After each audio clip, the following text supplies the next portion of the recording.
Hi, good morning. Just want to share with you our hotel breakfast at Hotel Emion in Sapporo. This is our day 2 and this is the buffet located at the second floor. Maraming selection from juices to milk to different coffee.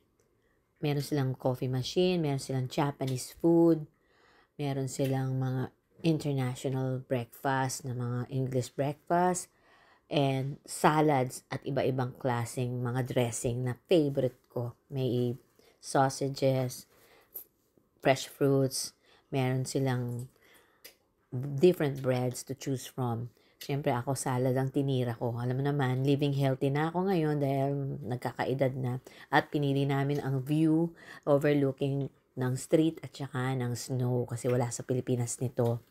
Ang kasama namin sina Dr. San Jose, si Dr. Knights, at saka si Dr. Rapaz.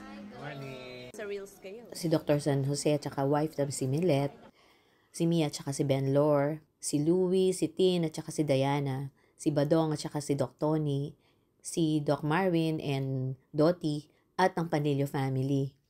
Masaya ang grupo din. Ito rin si Doc Tolitz at ang kanyang wife, si Doc Balahadja, si Freddy, si Joel, at heto naman ang lobby ng Hotel Emion.